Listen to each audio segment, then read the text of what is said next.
everyone, welcome back to my channel. In today's video, I will talk about a most important organization that is important for competitive exam, international relation and also for general awareness. That is African Union. इस video में हम देखेंगे कि African union का जो predecessor था means organisation of African unity उसके बारे में भी हम लोग देखेंगे. So in this video, I will cover introduction, origin, objectives, structure, function, and importance of African Union in detail. So let's get started. Firstly, we talk about introduction of African Union. Means what is the African Union? The African Union is a continental organization of 55 African countries that was created to promote unity, peace, development and cooperation across the African continent.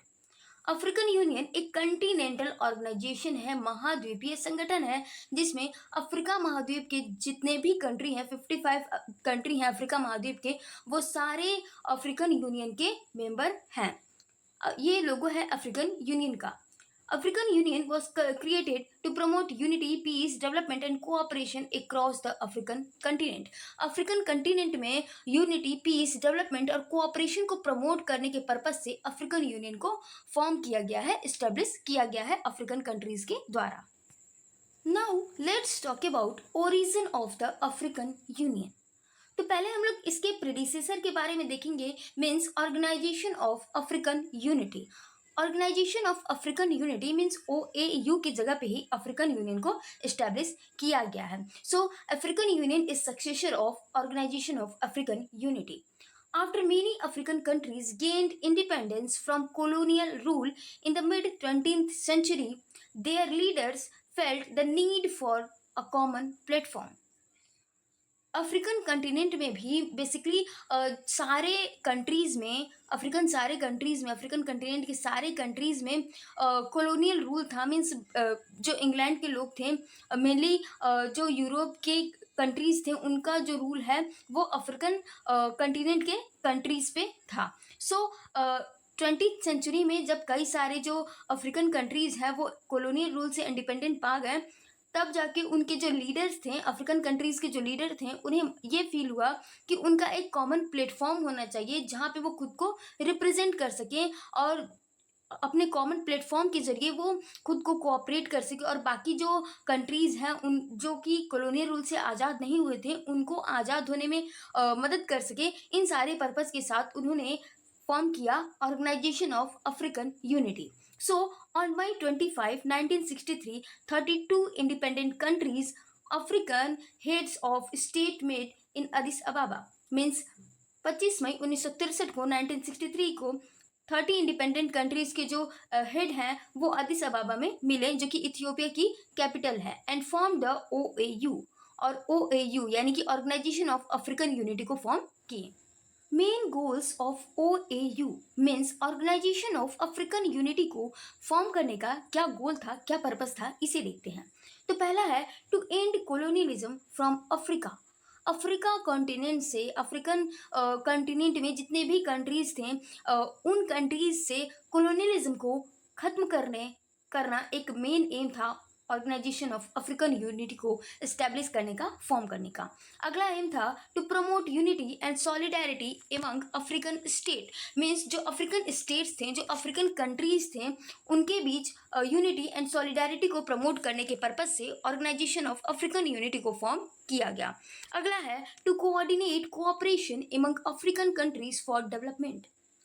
African countries के development के लिए उनके बीच cooperation को coordinate करना एक main purpose था organisation of African unity को फॉर्म करने का.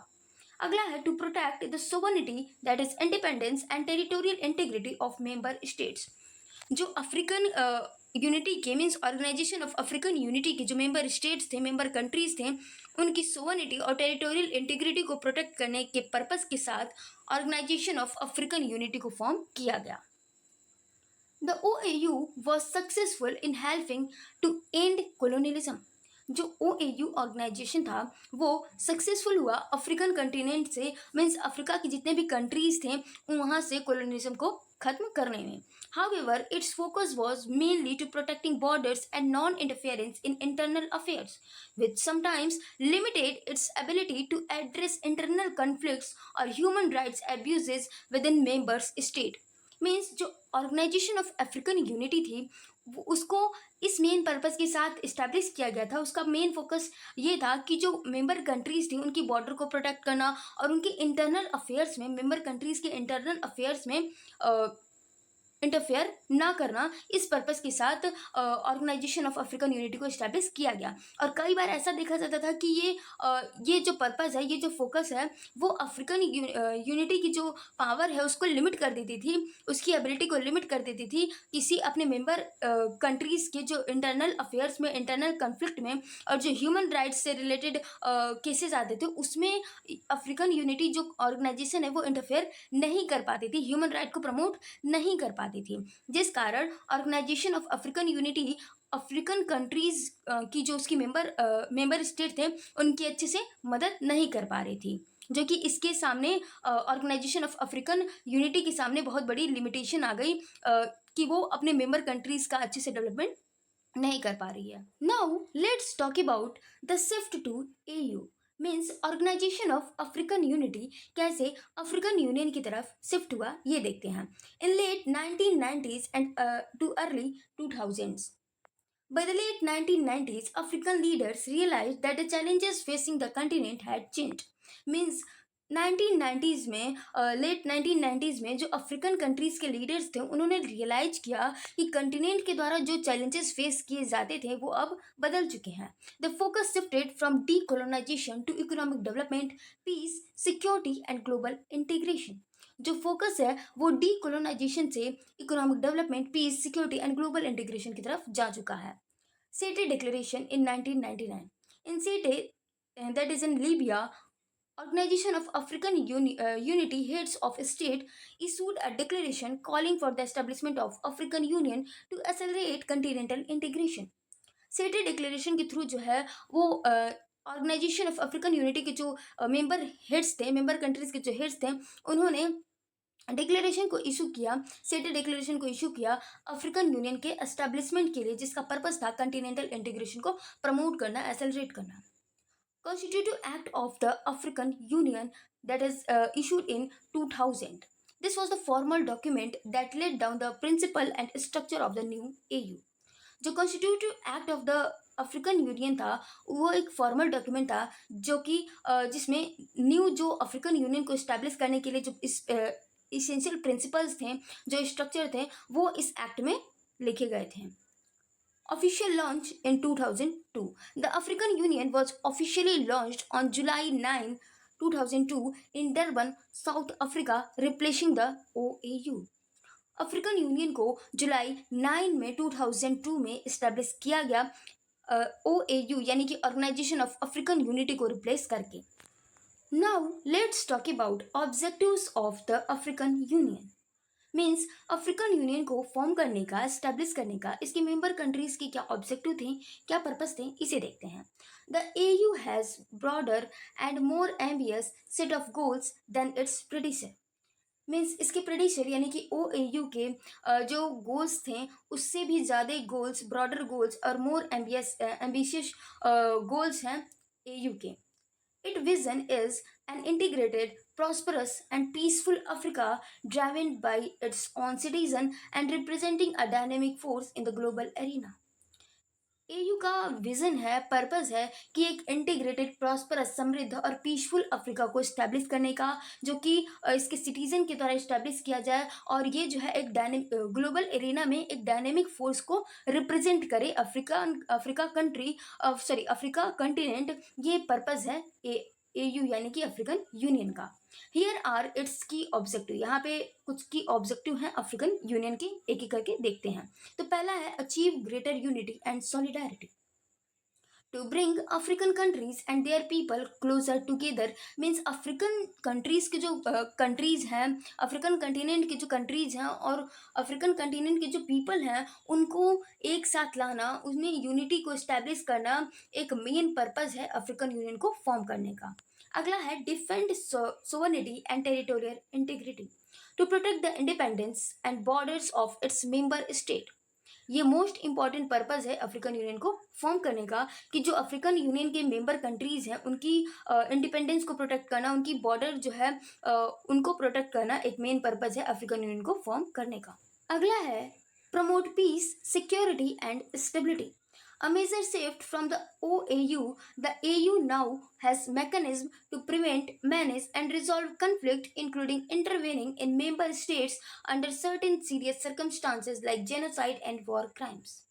Means OAU का AU के रूप में शिफ्ट होने का एक मेन पर्पस ये है कि जो मेंबर कंट्रीज हैं उनके बीच कन्फ्लिक्ट को प्रिवेंट करना, मैनेज करना और रिजॉल्व करना, ये मेन पर्पस है AU के इस्टेब्लिशमेंट का। And including intervening member state, और जो मेंबर स्टेट हैं जिनके बीच सीरियस सर्कमस्टांसेस आ चुके हैं उनमें इंटरवेनिंग करना, मीन्स उसमें मध्यस्थता निभाना भी एक पर्पस है अफ्रीकन यूनियन को इस्टेब्लिश करने का। अगला है accelerate political and social economic integration. African continent में जो अफ्रीकन कंट्रीज हैं उनके बीच political and socio economic integration को इस्टेब्लिश करना भी एक पर्पस है अफ्रीकन यूनियन का। To bring African countries together politically and economically, like creating common policies, free trade area, and eventually even a single currency. Single currency को establish करा करके, single currency को फॉर्म करके, क्रिएट करके, common policy को create करके, free trade area जैसे policy को बना करके अफ्रीकन कंटिनेंट में political and socio economic integration को प्रमोट करना भी एक पर्पस है अफ्रीकन यूनियन का। अगला है promote democratic principles and good governance. To encourage democratic election, rule of law, and transparent government in member states is also a main purpose of African Union. Means अपने member countries में democratic election करवाना, उसको encourage करना, वहाँ पे rule of law को establish करना और वहाँ की जो गवर्नमेंट है उसमें ट्रांसपेरेंसी को लाना भी एक पर्पस है अफ्रीकन यूनियन का। अगला है promote and protect human and peoples right. To ensure that rights of all Africans are respected in line with international and African human rights instrument. Means international and African human rights instrument के साथ जो है, जो African countries हैं उनके जो people हैं वहाँ पे ह्यूमन राइट्स और पीपल राइट्स को इंश्योर कराना, और जो अफ्रीकन्स हैं मीन्स अफ्रीका कंटिनेंट के जो लोग हैं उनकी राइट को रेस्पेक्ट करना भी एक पर्पज़ है अफ्रीकन यूनियन का। अगला है promote sustainable development. To work towards economic growth that benefit all, protect the environment and improves living standards. This include cooperation in agriculture, science, technology and health. Means sustainable development को promote करना purpose है African union का। इसके लिए वो agriculture, science, technology और health में cooperation को जो है इंक्लूड करा करके सस्टेनेबल डेवलपमेंट को अचीव करना चाहती है। मीन्स इकोनॉमिक ग्रोथ जो कि सभी के लिए बेनिफिट हो, एनवायरनमेंट का प्रोटेक्शन हो सके, इसके साथ साथ जो अफ्रीकन कंटिनेंट के लोग हैं उनका लिविंग स्टैंडर्ड इम्प्रूव हो सके, इस पर्पज़ के साथ अफ्रीकन यूनियन जो है वो सस्टेनेबल डेवलपमेंट को प्रमोट करती है। और ये इसका एक मेन पर्पज़ है कि ये इन सारे पर्पज़ को फुलफिल कर सके सस्टेनेबल डेवलपमेंट को प्रमोट करने के साथ। अगला है coordinate and harmonize policies. To ensure that policies across different African regions and countries work together effectively. Means African union का ये भी पर्पज़ है कि जो अलग अलग कंट्रीज़ में, अफ्रीकन कंटिनेंट के अलग अलग कंट्रीज़ में, अलग अलग क्षेत्र में जो डिफरेंट पॉलिसीज़ हैं वो एक साथ काम करके अफ्रीका के डेवलपमेंट में इफ़ेक्टिवली रोल प्ले करें, ये मेन पर्पज़ है अफ्रीकन यूनियन का। मीन्स एक कोऑर्डिनेशन को इस्टेब्लिश करना अफ्रीकन कंट्रीज़ के बीच, जिससे सारे कंट्रीज़ का डेवलपमेंट हो सके, पर्पज़ है, मेन पर्पज़ है अफ्रीकन यूनियन को फॉर्म करने का, इस्टेब्लिश करने का। Now let's talk about structure of the African union. The AU has several key organ that help to achieve its goal. AU के कुछ मेन पार्ट हैं, कुछ की ऑर्गन हैं जो कि अफ्रीकन यूनियन को हेल्प करते हैं इसके गोल को अचीव करने में। तो पहला है the assembly of the union. This is the supreme decision making body of the AU। Assembly of the union AU की सुप्रीम डिसीजन मेकिंग बॉडी है। It is made up of the head of states and government of all 55 member state. Means जो assembly of the union है वो उसके member countries के जो head हैं, जो गवर्नमेंट है, जो 55 मेंबर कंट्रीज के मेंबर स्टेट्स के जो हेड हैं, उनके द्वारा असेंबली ऑफ द यूनियन बनी हुई है। मीन्स इसमें जो हेड ऑफ स्टेट है वो इसके मेंबर्स होते हैं। This makes binding decision, sets of the AU's policies, priorities and budget and meet at least twice a year. जो असेंबली ऑफ द यूनियन है वो बाइंडिंग डिसीजन को बनाती है, एयू पॉलिसीज़ को सेट करती है, प्रायोरिटीज़ को सेट करती है, एयू के जो बजट्स हैं वो क्या होंगे उसको तय करती है। इसके साथ साथ जो असेंबली ऑफ द यूनियन है उसकी बैठक जो है 1 साल में 2 बार होती है। अगला ऑर्गन है the executive council. It prepares decision and policy for the assembly. Executive council जो है वो असेंबली के लिए डिसीजन और पॉलिसी को प्रिपेयर करती है, तैयार करती है। It consist of the foreign minister और other designated minister of the member state. Executive council के जो मेंबर होते हैं वो मेंबर स्टेट्स के फॉरेन मिनिस्टर या फिर अदर डिजाइनेटेड मिनिस्टर होते हैं, एग्जीक्यूटिव काउंसिल के member. It coordinates policies on trade, social development, education, health, etc. and acts as a bridge between the assembly and the commission. Executive council जो है वो trade, social development, education और health से related policy को बनाती है, और इसके साथ साथ जो एग्जीक्यूटिव काउंसिल है वो असेंबली और कमीशंस के बीच जो है एक ब्रिज के रूप में, एक लिंक के रूप में काम करती है। अगला है the African union commission. This is the AU's secretariat and executive administrative arm. It is like the permanent staff and civil services of the AU. जो अफ्रीकन यूनियन कमीशन है ये परमानेंट, इसमें स्टाफ रहते हैं जो कि सिविल सर्वेंट्स होते हैं, जो कि सेक्रेटेरिएट होते हैं, एग्जीक्यूटिव और एडमिनिस्ट्रेटिव काम करते हैं। It is led by chairperson, a deputy chairperson and 8 commissioner, each responsible for specific portfolio like peace and security, trade and industry etc. जो अफ्रीकन यूनियन कमीशन है उसमें एक चेयरपर्सन, एक डिप्टी चेयरपर्सन और 8 कमिश्नर्स होते हैं, और जो 8 कमिश्नर उनके अलग अलग स्पेसिफिक पोर्टफोलियो होते हैं, अलग अलग उनका काम होता है, like peace and security, trade and industry, इसी प्रकार के अलग अलग उनके फंक्शंस होते हैं। वो अलग अलग फंक्शन के लिए, अलग अलग पर्पज़ के लिए जिम्मेदार होते हैं। It implements the decision of the assembly and executive council, manage the AU's daily operation and represent the AU internationally. जो अफ्रीकन यूनियन कमीशन है वो असेंबली के जो डिसीजंस हैं, असेंबली की जो पॉलिसी है, असेंबली के द्वारा जो पॉलिसी सेट किए गए हैं, एग्जीक्यूटिव काउंसिल के द्वारा जो पॉलिसी प्रिपेयर किए गए हैं उसको इम्प्लीमेंट करने का काम अफ्रीकन यूनियन कमीशन के द्वारा किया जाता है। And manage the AU's daily operation, और AU's के जो डेली ऑपरेशन होते हैं, जो डेली फंक्शंस होते हैं, उसको मैनेज करने का काम अफ्रीकन यूनियन कमीशन द्वारा किया जाता है। And also represent the AU internationally, और इंटरनेशनल लेवल पे, ग्लोबल लेवल पे AU को रिप्रेजेंट करने का काम अफ्रीकन यूनियन कमीशन द्वारा किया जाता है। Its headquarter are in Addis Ababa, Ethiopia. AUC का जो हेडक्वार्टर है वो इथियोपिया के अदिस अबाबा में है। अगला है the peace and security council. It is powerful decision making body for peace and security issues. जो पीस एंड सिक्योरिटी काउंसिल है वो एक पावरफुल डिसीजन मेकिंग बॉडी है पीस एंड सिक्योरिटी इशूज पे। It is the composition of 15 members state elected for a specific term, that is 10 for 2 years and 5 for 3 years. जो peace and security council है उसमें 15 member states होते हैं, 15 member countries इसके members होते हैं piece and security council के, जो कि स्पेसिफिक टर्म के लिए इलेक्ट किए जाते हैं, जिसमें से 10 मेंबर जो है वो 2 ईयर्स के लिए एंड 5 मेंबर जो है वो 3 ईयर्स के लिए इलेक्ट किए जाते हैं। It manages conflict prevention, resolution and post conflict reconstruction. जो पीस एंड सिक्योरिटी काउंसिल है वो कंट्रीज के बीच कन्फ्लिक्ट को प्रिवेंट करते हैं, रिजॉल्व करते हैं, और जो पोस्ट कन्फ्लिक्ट रिकन्स्ट्रक्शन होता है उसको करने में मदद करते हैं, इसको मैनेज करते हैं।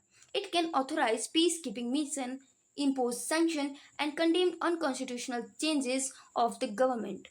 मीन्स जो पीस एंड सिक्योरिटी काउंसिल है वो पीस कीपिंग मिशन को जो है ऑथराइज कर सकती है, कंट्रीज़ पे सैंक्शन को इम्पोज कर सकती है, और यदि किसी कंट्रीज़ के गवर्नमेंट में अनकॉन्स्टिट्यूशनल चेंज होता है तो उसको कंडेम कर सकती है, मीन्स उसको सज़ा दे सकती है, उसको उसकी मतलब कि निंदा कर सकती है।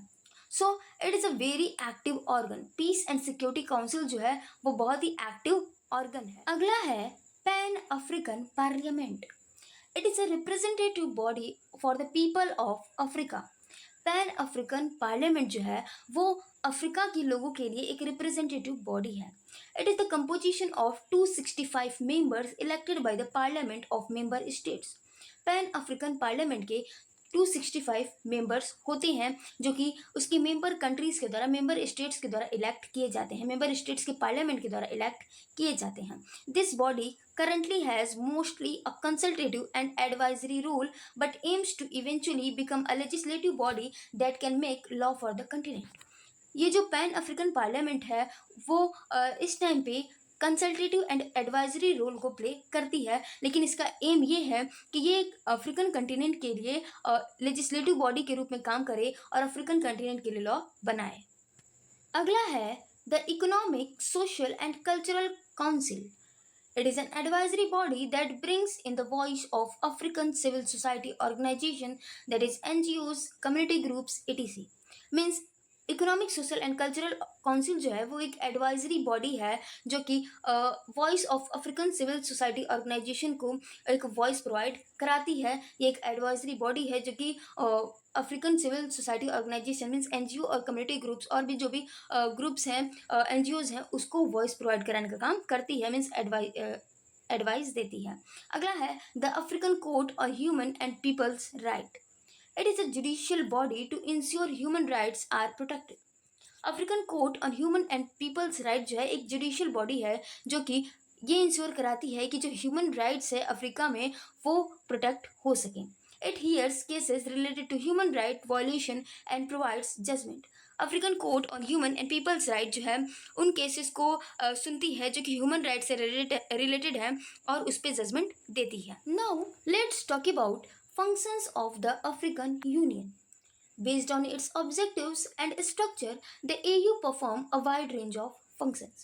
Means जो अफ्रीकन यूनियन है वो अपने ऑब्जेक्टिव्स को अचीव करने के लिए और अपने स्ट्रक्चर के अकॉर्डिंग जो है कई सारे फंक्शंस को करता है. तो पहला है conflict prevention and resolution.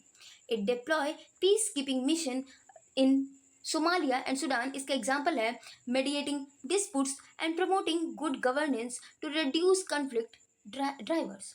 Means जो अफ्रीकन यूनियन है वो पीस कीपिंग मिशन को इशू करता है, पीस कीपिंग मिशन को मैनेज करता है. लाइक सोमालिया में, सूडान में पीस कीपिंग मिशन हुए थे. इसके साथ साथ जो कंट्रीज़ हैं उनके बीच यदि डिस्प्यूट होता है तो वो मीडिएटर के रूप में काम करता है और जो इसकी मेंबर कंट्रीज़ हैं उसमें गुड गवर्नेंस को प्रमोट करता है ताकि कन्फ्लिक्ट ड्राइवर को, जो कन्फ्लिक्ट है उसको रिड्यूस किया जा सके. अगला फंक्शन है economic integration. It works towards a continental free trade area to boost intra-African trade and create a single market. African union जो है वो कंटिनेंटल फ्री ट्रेड एरिया को प्रमोट करता है, उस पर काम करता है, ऐसे पॉलिसीज़ को बनाता है जो कि पूरे अफ्रीकन कंट्रीज़ में जो है फ्री ट्रेड को प्रमोट करे, फ्री ट्रेड को इस्टेब्लिश करने में मदद करे और जो अफ्रीकन कंटिनेंट है वो एक सिंगल मार्केट के रूप में सामने आए. So it promote intra African trade for full African countries या फिर फुल अफ्रीकन कंटिनेंट. अगला है promoting democracy and good governance, monitoring election, condemning coup and promoting the rule of law. Means ये भी मेन फंक्शन है African union का कि जो उसके मेंबर कंट्रीज़ हैं वहाँ पे डेमोक्रेसी और गुड गवर्नेंस को प्रमोट करे, इलेक्शन को मॉनिटर करके, जो तख्ता पलट है, कूप है, मिलिट्री कूप है, उसको कंडेम करके और रूल ऑफ लॉ को प्रमोट करके अपने मेंबर कंट्रीज़ में डेमोक्रेसी और गुड गवर्नेंस को प्रमोट करना एक मेन फंक्शन है अफ्रीकन यूनियन का. अगला है human rights protection. It is the most important function and purpose of African union.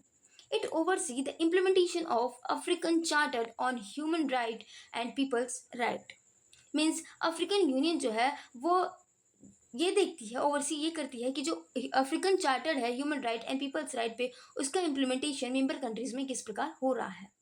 अगला है सस्टेनेबल डेवलपमेंट जो कि इसका मेन पर्पस एंड फंक्शन है अफ्रीकन यूनियन का. मीन्स वो सतत विकास चाहती है जिससे सभी का बेनिफिट हो, एनवायरनमेंट को प्रोटेक्शन मिले, इंडस्ट्रीज़ का डेवलपमेंट हो, इसकी मेंबर कंट्रीज़ का डेवलपमेंट हो. इस पर्पस के साथ वो जो रिसोर्सेज है उसको काफ़ी अच्छी तरीके से यूज़ करना चाहती है, काफ़ी अच्छी तरीके से यूज़ करती है. Coordinating efforts in agriculture, health, like fighting pandemics like Ebola, कोविड-19, education, infrastructure and environmental protection. इन सारे फंक्शंस के थ्रू जो है अफ्रीकन यूनियन सस्टेनेबल डेवलपमेंट की तरफ एक इम्पॉर्टेंट रोल प्ले कर रही है और अपने पर्पस को फुलफिल कर रही है। अगला है advocacy and representation. It represents Africa's interest on the global stage in international forum like UN and G20। जो अफ्रीकन यूनियन है उसका मेन फंक्शन ये है कि वो अफ्रीकन कंटिनेंट को, अफ्रीकन जो सारे कंट्रीज हैं उसके इंटरेस्ट को ग्लोबल स्टेज पे रिप्रेजेंट करे। बेसिकली जो इंटरनेशनल फोरम है जैसे कि यूनाइटेड नेशन, G20, वहाँ पे अफ्रीका अफ्रीका की जो इंटरेस्ट है, अफ्रीकन कंटिनेंट का जो इंटरेस्ट है उसको रिप्रेजेंट करने का काम अफ्रीकन यूनियन करती है, जो कि इसका मोस्ट इंपॉर्टेंट फंक्शन है। अगला है capacity building. It helps member state to improve their governance, security forces and development capabilities। जो अफ्रीकन यूनियन है वो अपने मेंबर स्टेट्स की मदद करती है वहाँ की गवर्नेंस को इम्प्रूव करने में, सिक्योरिटी फोर्स को इम्प्रूव करने में और डेवलपमेंट कैपेबिलिटीज़ को इम्प्रूव करने में अफ्रीकन यूनियन अपने मेंबर कंट्रीज़ की मदद करती है, जो कि एक इसका मोस्ट इंपॉर्टेंट फंक्शन है। अगला है disaster management. Coordinating response to natural disaster and humanitarian crisis is also a function of African Union। Now let's talk about challenges faced by AU। Means African union अपने objective को fulfil नहीं कर पा रही है, अचीव नहीं कर पा रही है, इसके पीछे क्या क्या चैलेंजेस हैं ये देखते हैं। तो पहला है lack of funding and dependence on foreign aid. African union जो है कई सारी चीज़ों के लिए फॉरेन एड पे मीन्स विदेशी सहायता पे डिपेंडेंट है। इसके साथ साथ अफ्रीकन यूनियन के पास अपनी गोल को अचीव करने के लिए प्रॉपर फंड भी नहीं है, फंड की कमी है, जो कि एक इसका चैलेंज है, बहुत ही बड़ा चैलेंज है। अगला है political instability and civil wars. इसके मेंबर स्टेट्स के बीच, मेंबर कंट्रीज के बीच सिविल वॉर्स होने के नाते, मेंबर कंट्रीज में पॉलिटिकल इंस्टेबिलिटी होने के नाते ये एयू अपने गोल को अचीव नहीं कर पा रही है, जो कि एक इसके सामने बड़ा चैलेंज है। अगला है corruption and weak governance in some member states. इसकी कुछ मेंबर कंट्रीज में करप्शन और वीक गवर्नेंस के नाते ये अपने गोल को अचीव नहीं कर पा रही है। अगला है poor infrastructure and low economic growth, जो कि एक बहुत ही बड़ा चैलेंज है अफ्रीकन यूनियन के सामने कि जो इसके मेंबर कंट्रीज हैं वहाँ पे इंफ्रास्ट्रक्चर बहुत ही खराब है। उस मेंबर कंट्रीज की जो इकोनॉमिक ग्रोथ है वो बहुत ही लो लेवल की है। मीन्स मेनली जो अंडर डेवलप्ड कंट्रीज हैं, कई सारे मेंबर कंट्रीज हैं अफ्रीकन यूनियन के जिनका डेवलपमेंट बहुत ही बेकार है, वो अंडर डेवलप्ड कंट्री हैं। अगला है difficulty in enforcing it's decision. Poor infrastructure होने के नाते, लो इकोनॉमिक ग्रोथ होने के नाते, लैक ऑफ फंडिंग होने के नाते, डिपेंडेंस ऑन फॉरेन एड होने के नाते, पॉलिटिकल इंस्टेबिलिटी, वीक गवर्नेंस के नाते जो है एयू अपने जो पॉलिसीज़ हैं उसको अच्छे से इन्फोर्स नहीं कर पाती है, जो कि एक बहुत ही बड़ा चैलेंज है एयू के सामने। अब हम लोग देखते हैं membership in AU. All 55 African countries are member of the AU. जो अफ्रीकन कंटिनेंट के जो अफ्रीका कंटिनेंट के जो कंट्रीज हैं 55, वो सारी अफ्रीकन यूनियन के मेंबर कंट्री हैं। The only country once suspended was Egypt in 2013 after a military coup, but it was later reinstated। Means सिर्फ एक बार इजिप्ट को 2013 में मिलिट्री कूप होने के नाते, यानी कि सैनिक तख्तापलट होने के नाते जो है सस्पेंड कर दिया गया था इसकी मेंबरशिप को, जिसे सैनिक तख्तापलट के खत्म होने के बाद, जो मिलिट्री कूप के बाद जो है फिर से इसको मेंबरशिप दे दिया गया। Now let's talk about importance of AU. Means international level पे अफ्रीकन कंट्रीज में, अफ्रीका कंटिनेंट में एयू का क्या इंपॉर्टेंस है ये देखते हैं। तो पहला है it acts as the voice of Africa in global frame. Global frame पे, ग्लोबल लेवल पे जो अफ्रीकन यूनियन है वो अफ्रीका कंटिनेंट के एक वॉइस के रूप में काम करती है। मीन्स अफ्रीका के इंटरेस्ट को रिप्रेजेंट करना ग्लोबल लेवल पे वो एयू का फंक्शन है। अगला है it promotes unity and common identity among African nation. African union जो है वो अफ्रीकन नेशंस के बीच यूनिटी और कॉमन आइडेंटिटी को प्रमोट करती है। अगला है it aims for self reliance and breaking dependence on foreign power. इसका एम है, अफ्रीकन यूनियन का एम है कि वो आत्मनिर्भर बने, अफ्रीका कंटिनेंट जो है आत्मनिर्भर बने और जो फॉरेन पावर्स पर डिपेंडेंसी है उसको खत्म करे। अगला है it helps in solving African problems bye African solution. African union जो है वो अफ्रीकन प्रॉब्लम्स को, मीन्स अफ्रीकन कंट्रीज के जो प्रॉब्लम्स है उसको अफ्रीकन सॉल्यूशन के द्वारा जो है सॉल्व करती है, जो कि एक इम्पॉर्टेंस है एयू का। सो ये था full concept of African union. If you found this video helpful, don't forget to like this video, subscribe my channel and share this video. Thanks for watching and keep supporting me. और यदि ऐसा कोई organisation है जिसको आप चाहते हैं कि मैं एक्सप्लेन करूं तो कमेंट बॉक्स में जरूर बताएं.